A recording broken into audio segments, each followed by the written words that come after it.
Magandang araw, ako po si Mark Lester Dirag. Ito po ang aking daily devotion. Jesus claims all of our existence na tinalakay po ni Pastor Russell Ocampo sa 365 daily devotion. Bible verse po ngayong araw ay galing sa Romans chapter 14 verse 7 to 9. Ang sabi po dito ay, We do not live to ourselves, and we do not die to ourselves. If we live to the Lord. And if we die to the Lord. So then, whether we live or whether we die, we are the Lord's. For to this end, Christ died and lived again, so that He might be the Lord of both dead and the living. Sabi po dito ay, hindi tayo mamuhay na para sa atin lang, at hindi tayo mamamatay na tayo lang din. Namumuhay tayo para sa Diyos at mamamatay tayo rin para sa Diyos, kasi si Jesus ay nabuhay, namatay at muling nabuhay. Unang katuruan po ngayong araw ay we belong to the Lord.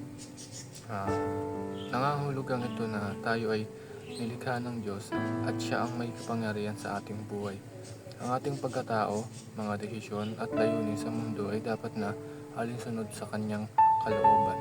Pinapaalala nito na sa lahat ng oras ang ating buhay ay hindi lamang para sa sarili nating mga layunin, kundi para sa paglilingkod at pagsunod sa Diyos. Tulad ng isinasaad sa Biblia, tayo ay Kanyang mga anak at dapat nating ipagkatiwala sa Kanyang lahat ng ating aspeto sa buhay.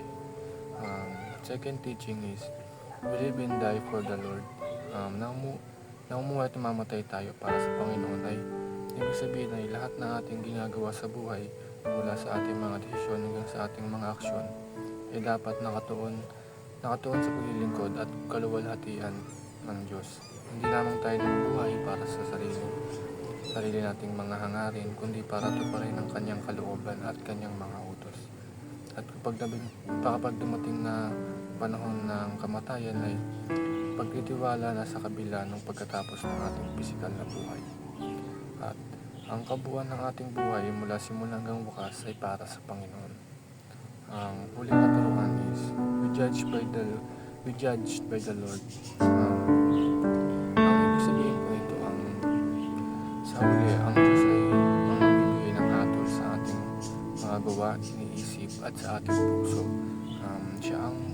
Siya ang makatarungang hukom at makikita mo na ang lahat ng aspeto ng ating buhay, mabuti man o masama. At ang ating mga desisyon at pamumuhay sa mundong ito ay husgahan ng ating Diyos. Realizations ko po sa devotion ngayong araw ay